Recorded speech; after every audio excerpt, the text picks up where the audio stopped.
il a écrit « Je suis affecté comme médecin au bloc des Allemandes. Toutes, depuis la bloc Älteste, c'est-à-dire l'aîné du bloc, la presque totalité du personnel infirmier jusqu'aux malades sont presque exclusivement des triangles noirs ouverts. La direction du corps a estimé qu'il était absolument exclu de mêler la lie du peuple allemand à des étrangers pourris, quels qu'ils soient. Aussi comprend-on fort bien qu'une Française de la race négroïde, entre guillemets, détonne dans un milieu aussi sélect. Injures, menaces non déguisées, orions, remarques méprisantes pleuvent sur moi au début. Des femmes devenues folles sont parquées dans un tout petit réduit. C'est infernal. On me charge de les examiner. Je m'arrange bien sûr pour faire des diagnostics inoffensifs, car je ne sais que trop quelles sont leurs intentions. Mais les ordres précisent que les conclusions doivent se terminer par être incapable de travailler, ce qui signifie un arrêt de mort. Je n'ajoute pas cette phrase à la fin de mon compte rendu. Malgré cet accueil provoquant par ces détenus de droit commun, son attitude lui attire à la longue la sympathie de ces détenus peu amènes. Et son attitude, adoptée dès ses débuts dans un camp de concentration, sera permanente durant plus de 2 ans, à Birkenau, comme plus tard à Ravensbrück, ne jamais écrire, est incapable de travailler, ce qui vaudrait condamnation à mort. En mars 1943, donc un peu plus d'1 mois après son arrivée, le médecin-chef du complexe d'Auschwitz, de l'ensemble des sous-camps d'Auschwitz, le docteur Édouard Wirth, l'interpelle et lui demande de venir avec lui faire ce qu'il appelle de la gynécologie à Auschwitz. Elle a entendu parler de quelque chose, mais ne sait pas très bien de quoi il s'agit, et c'est alors qu'elle découvre Auschwitz I, camp d'hommes uniquement, dans lequel le bloc 10 a été réservé à des femmes juives de différentes nationalités, femmes cobayes, qui sont enfermées pour des expériences pseudo-médicales. Elles sont au nombre de 4 à 500, leur nombre varie un petit peu, et soumises à différentes expériences en lien avec la stérilisation, selon le médecin nazi auquel elles ont été attribuées. Dans ce bloc, Adélaïde Oval s'efforce de soigner au mieux réellement ces femmes, de les protéger autant qu'elle le peut, refusant de déclarer le cas de femmes atteintes du typhus ou d'autres maladies graves, essayant de les dissimuler dans un coin des dortoirs à l'étage où les médecins nazis ne vont jamais. Elle découvre aussi les différentes expériences pseudo-médicales pratiquées, prélèvements mutilants, irradiation en vue de stériliser les femmes, retrait des ovaires après irradiation. Interrogée par le docteur Wirth pour connaître son point de vue sur la stérilisation, elle en profite, toujours direct, pour affirmer sa totale opposition. Et quand tel ou tel médecin lui demande de participer à des opérations, c'est alors qu'elle refuse avec fermeté. Le docteur Samuel, un détenu, a lui accepté de participer aux opérations mutilantes, et c'est à lui qu'Adélaïde refuse sa participation pour faire les anesthésies ou narcoses. Dans un entretien avec Jean Rosenthal, compagnon de la Libération, président du CRIF, paru dans l'Express le 28 mai 1964, on peut lire au sujet de son entrevue avec Édouard Wirth après avoir été dénoncé par le médecin déporté Maximilien Samuel. Le docteur Wirth lui demande « Est-ce vrai que vous avez refusé d'aider aux opérations et de faire des narcoses ?» Il répond « Oui. » Pourquoi ? Parce que c'est contraire à mes convictions. Wirth lui demande « Vous ne comprenez donc pas que ces gens sont différents de vous ?» Elle réplique « Il y a beaucoup de gens ici qui sont différents de moi, à commencer par vous. » Cette réplique a été qualifiée plus tard de foudroyante.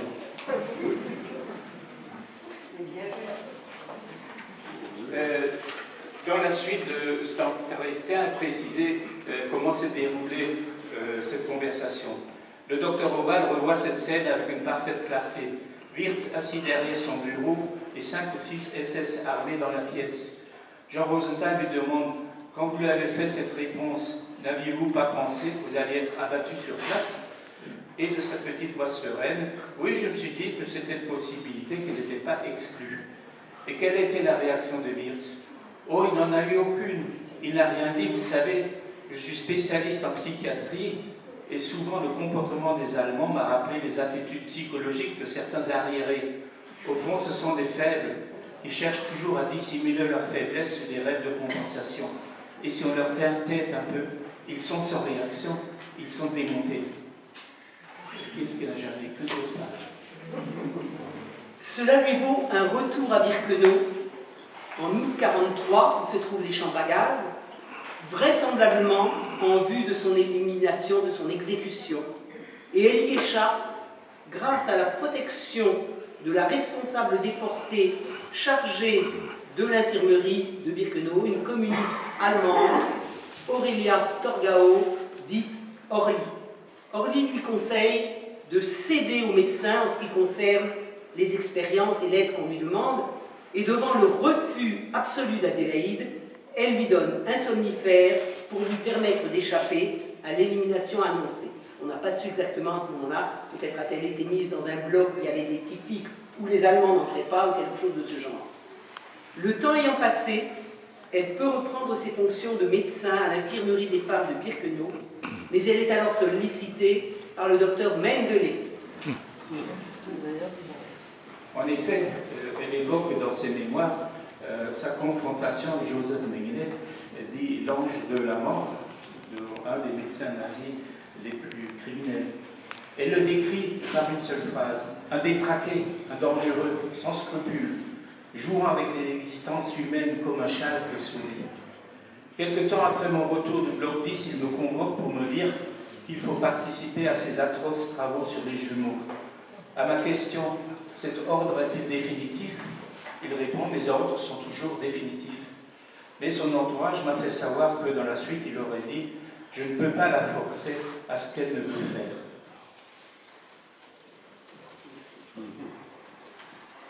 Alors, elle a exprimé à plusieurs reprises ses opinions concernant les médecins nazis. Elle a écrit en particulier: certains de ces messieurs ne sont pas très forts en connaissances médicales. Il est relativement facile de leur faire prendre des vessies pour des lanternes, et comme par ailleurs ils ne tiennent pas à ce qu'on s'aperçoive de leurs lacunes, ils laissent passer plus de choses qu'ils ne voudraient. Mais ils se méfient beaucoup de nous. Lors du procès de Londres en 1964, 2 femmes médecins déportées également et affectées au terrible bloc 10 ont témoigné de la droiture et de la force de conviction d'Adélaïde Oval. D'abord, le docteur Dorota Lorska. En effet, deux médecins déportés dans les Polonaises avaient été affectés également dans le bloc 10 pour quelque sorte prendre le relais d'Adélaïde Oval qui ne voulait pas participer aux expériences. Le docteur Dorota Lorska écrit: elle m'expliqua en médecin ce qui se passait dans le bloc 10. À la fin de l'entretien, elle me dit qu'il était impossible que nous sortions vivants du camp. Les Allemands ne permettront pas aux gens qui savent ce qui se passe ici de reprendre contact avec le monde extérieur. Donc, pour le peu de temps que nous avons encore à vivre, la seule chose qui nous reste à faire est de nous comporter en êtres humains. Et le docteur Alina Brevda, autre médecin déporté et affecté au bloc 10. Alina Brevda a écrit dans ses mémoires: je remarquais qu'elle était une femme très grande, svelte, d'une immense dignité et d'une indiscutable autorité. J'appris qu'elle était chrétienne. Il était immédiatement apparent dans son regard tendre et rêveur qu'elle était également une idéaliste. Elle semblait appartenir à un monde tout différent. Une femme très calme, sereine, et comme on pouvait le ressentir, d'une très forte volonté. Elle se battrait et mourrait pour ce qu'elle croyait. Adélaïde Oval a assisté à Auschwitz comme à Ravensbrück à des sélections faites le plus souvent pour éliminer les femmes affaiblies, c'est-à-dire pour l'envoi à la chambre à gaz ou à la mort d'une autre façon, refusant toujours, je l'avais dit tout à l'heure, de donner un avis négatif. Après son retour, elle a raconté que, alors qu'elle était encore au bloc 10, elle avait assisté à la sélection de 30 femmes dont on sait aujourd'hui qu'elles étaient destinées aux expériences du médecin nazi Hirt installée dans la faculté de médecine de Strasbourg après l'annexion. Et Adélaïde Oval ne l'a su, bien sûr, qu'après son retour. Elle écrit dans ses mémoires à ce propos.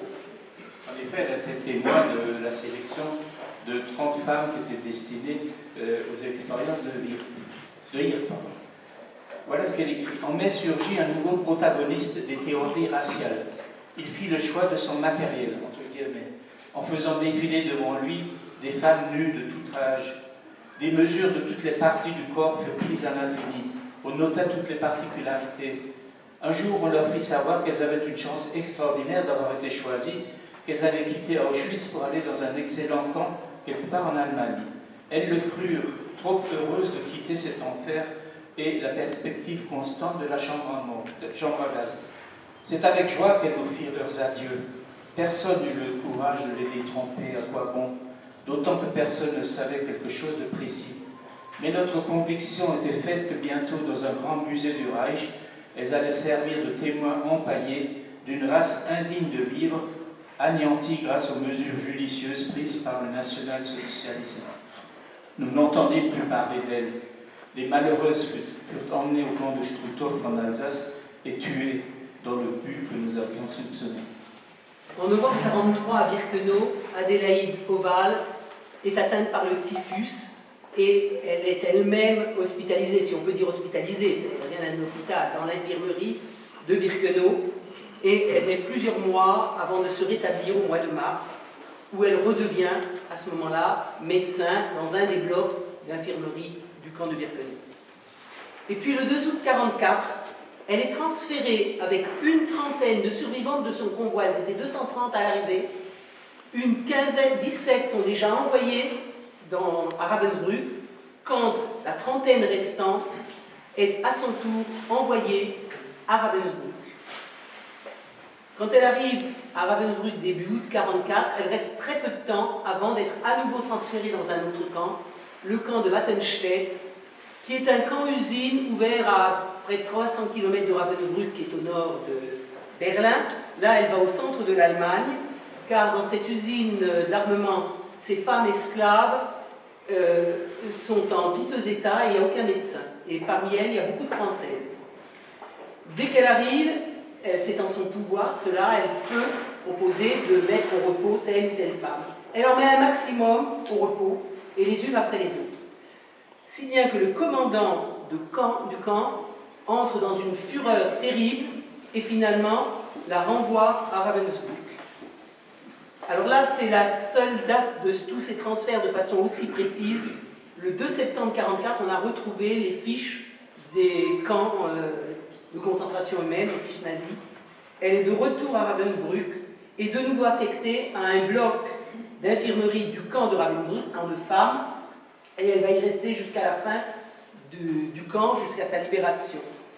Et c'est une période d'autant plus terrible que depuis la fin de 1944, à Ravensbrück aussi, il y a sélection et envoi à la mort de façon importante. Toutes les femmes affaiblies sont éliminées. Ça va jusqu'à, en début 1945, la construction d'une chambre à gaz à côté du camp de Ravensbrück. Adélaïde Oval a été affectée à un des blocs qui servait de révire de l'infirmerie, le bloc 11.